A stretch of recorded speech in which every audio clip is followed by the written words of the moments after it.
जय श्री कृष्णा, राधे राधे। कैसे हैं आप सब? आई होप आप लोग बहुत अच्छे होंगे और आप सभी का वेलकम है मेरे एक न्यू ब्लॉग में।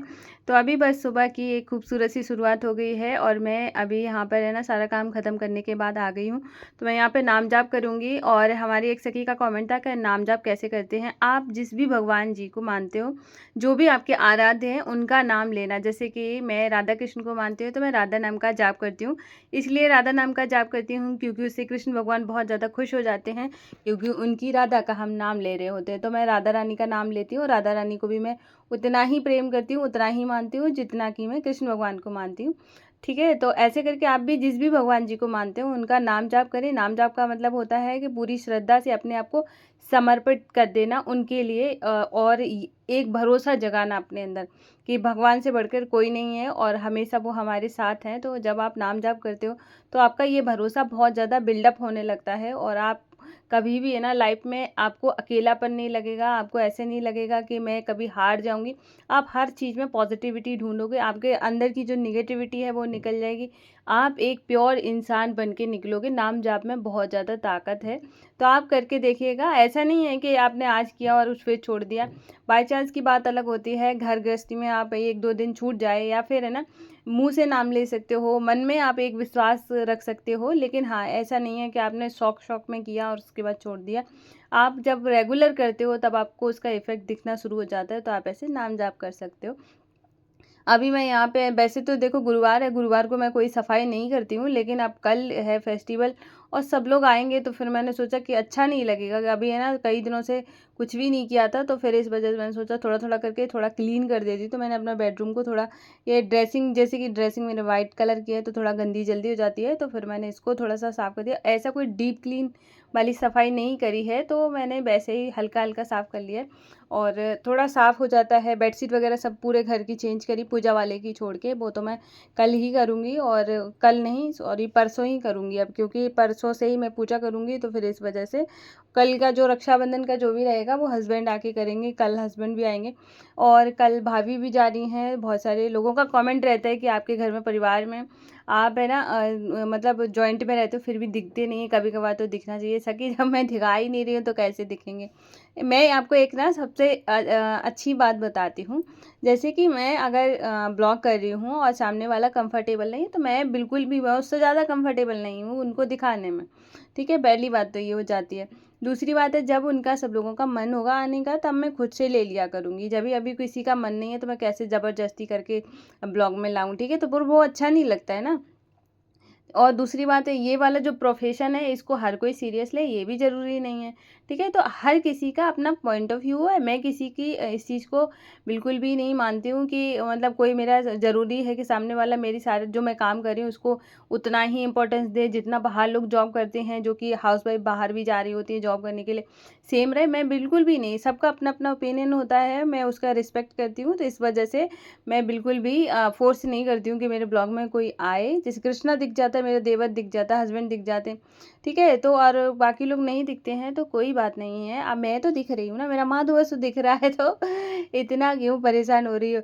और दूसरी बात ये है कि आप बोलती हो काम नहीं करते, मतलब आपकी वो काम नहीं करती दिखा, आप अकेले ही लगे रहते हो। अब मैं आपको है ना थोड़ा सा डिटेल में बता दूँ। जैसे कि मैंने चाय बनाई, आपने देखा होगा मैं चाय जब भी बनाती हूँ थोड़ी सी ज़्यादा ही बनाती हूँ। मेरे घर में मेरे अलावा कोई चाय नहीं पीता पहले तो, है ना। अगर कोई जैसे शाम के टाइम में बनती है तो तब वो कोई जैसे भाभी वगैरह पी लेती है, बहुत कम, ना के बराबर चाय। और यहाँ पहले कोई नहीं पीता था, सिर्फ दादी पीती थी। मैं मायके से आई, मैं ही चाय पीने वाली एक ऐसी इंसान थी जिसने सबको चाय सिखाई। अभी मैं आपको रूम दिखा रही थी, मैंने कहा रूम क्लीन हो जाने के बाद कितना अच्छा लग रहा है। तो अभी जैसे कि मैं जब चाय बनाती हूँ, जब मैं चाय का शॉट ले रही होती हूँ पीने वाला, मेरे सामने भाभी वगैरह कोई बैठा ही होता है, पर मैं इस तरीके से रिएक्ट करती हूँ कि आपको दिखे कि कोई है नहीं। तो क्योंकि जब कोई आने वाला नहीं है, कोई आ नहीं रहा है, मैं बिना मतलब में कैसे किसी को ज़बरदस्ती कर लेकर आऊँ। ठीक है, रही बात खाने की, तो आपने देखा होगा, नोटिस करोगे तो आपको सब समझ आ जाएगा। जैसे कि मैंने सुबह का आपको रिकॉर्ड करके के दिखाया था मैंने, सब्ज़ी वगैरह कुछ भी बनाई। रोटी भी जब भी मैं बनाती हूँ 3-4 के सेकने के बाद आगे की नहीं सेकती हूँ, क्योंकि फिर आगे की हम लोग साथ में ही कर लेते हैं, ठीक है? तो इसलिए नहीं दिखता है, क्योंकि देखो जब मैं दिखाना नहीं चाहती। और रही बात झाड़ू पोछा और ये साफ़-सफ़ाई की, तो जितना हमारा नीचे बना हुआ है उतना ही सेम ऊपर बना हुआ है, तो उधर ऊपर की भी साफ़-सफ़ाई हो जाती है। इसलिए अब मैं नीचे का करती हूँ तो भाभी ऊपर का कर लेती हैं, इसलिए आप बिल्कुल टेंशन ना लें कि मैं अकेले काम करती हूँ। और जैसे मैंने आपको ब्लॉग करके दिखाया, तो सुबह का दिखाया तो शाम का छोड़ दिया, ठीक है? तो शाम वाला आपको दिखता नहीं है, तो ऐसे करके है ना शाम में मिल-बाँट के ही काम करते हैं, ठीक है? तो आप बिल्कुल परेशान नहीं हो कि मैं अकेली लगी हूँ। और एक और बात, जब अगर इंसान दुखी होगा, किसी बात से परेशान होगा, तो उसके फेस से दिख जाएगा, उसकी बातों से दिख जाएगा, उसके लहजे से दिख जाएगा। मेरे आपके कभी भी ऐसा दिखा है क्या? तो मेरा ऐसा कुछ भी नहीं है, आप बिल्कुल टेंशन नहीं लें। यहाँ पर मैंने मेहंदी लगा ली है, और मैं ना प्रैक्टिस कर कर के मैंने इतनी लगानी सीख ही ली है कि मैं, हो सकता है कि और ज़्यादा प्रैक्टिस करूं तो और अच्छी आ जाए। तो मुझे बड़ी खुशी होती है कि जब आप कुछ अपनी कलाकारी पे इतनी खुश होते हो। आज का ब्लॉग बहुत ज़्यादा छोटा बन पाया है, क्योंकि आज है ना भाभी की बुआ जी 2 आई हुई हैं, तो उनके भी मुझे मेहंदी लगानी थी, फिर मैंने भाभी को भी लगाई, तो ऐसे करके बहुत टाइम लग गया था। फिर मैंने क्लीनिंग भी करी, घर का काम भी, और उनको पैकिंग भी करनी थी। तो ऐसे करके है ना, तो बहुत सारा काम भी हो गया था, तो फिर मैंने ना इतना अच्छे से आज का ब्लॉग शूट नहीं कर पाया है, तो प्लीज़ माइंड मत करना। तो अभी जो मैंने कल प्लांट वॉश करके रखे हुए थे वो सूख गए थे, तो फिर मैं इनको सेट कर दूंगी। और कल का जो ब्लॉग है बहुत ज़्यादा अच्छा होने वाला है। ये जो कल वाला रक्षाबंधन का ब्लॉग है वो एक दिन बाद मिलेगा। तो मैं जहाँ तक मैंने जैसे सोचा है कि बहुत अच्छे से रिकॉर्ड करूँगी, तो आई होप ऐसा ही रिकॉर्ड हो। और क्योंकि कल इतना ज़्यादा काम भी नहीं होगा, क्योंकि सब लोग जा ही रहे हैं, तो ज़्यादा कोई है नहीं। तो फिर मैंने सोचा है कि अब थोड़ा सा, जैसे क्या होता है कि जब सब लोग होते हैं तो उतना फेस्टिवल वाला जो ब्लॉग होता है उतना अच्छे से रिकॉर्ड नहीं होता है। लेकिन हाँ, अगर जैसे कि सब कोई होता नहीं है तो फिर वो ज़्यादा अच्छे से रिकॉर्ड हो जाता है। तो यहाँ पर है ना, मैंने सब कुछ अच्छे से सेट कर दूँगी। और तो अगला कमेंट है हमारी प्यारी सी सखी आरती जी का। तो उनका कमेंट था कि प्लीज़ आप मेरा नाम लेना। तो थैंक यू सो मच कि आपने मुझे प्यारा सा कमेंट किया, और मुझे बहुत ज़्यादा खुशी होती है कि मुझे आप लोग इस लायक समझते हैं कि मैं आप लोगों का नाम ले सकूं। मैं इतनी बड़ी सेलिब्रिटी तो नहीं हूं, लेकिन क्या है ना, मैं ऐसे करके जब मैं सोचती हूं कि मुझे इतना प्यार मिल रहा है, इतना ये एक तरीके का सम्मान होता है जब आपको है ना इतना लोग प्यार करते हैं, और ये बहुत मुश्किल से मिलता है, बहुत भाग्य से मिलता है, जो कि मुझे मिला है।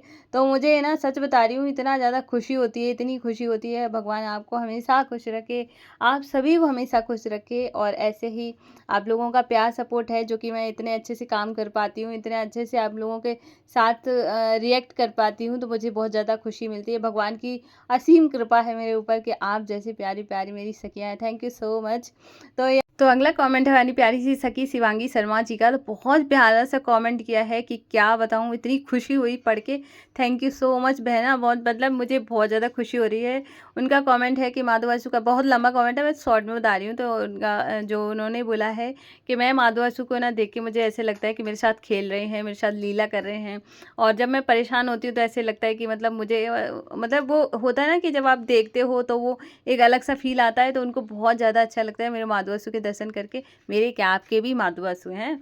तो मतलब इतनी ज़्यादा मुझे खुशी हो रही है कि मैं क्या बताऊँ, मेरे पास शब्द नहीं है इस चीज़ के लिए कि आप इतना ज़्यादा प्यार दे रहे हो। और मैं तो कह रही हूँ माधव वासु आपके ऊपर इतनी असीम कृपा बरसाएं, इतनी असीम कृपा बरसाएं कि हर टाइम आप खुश रहो, हर आपका जीवन इतना ज़्यादा उज्जवल हो कि मतलब जितना आपने सोचा भी ना हो।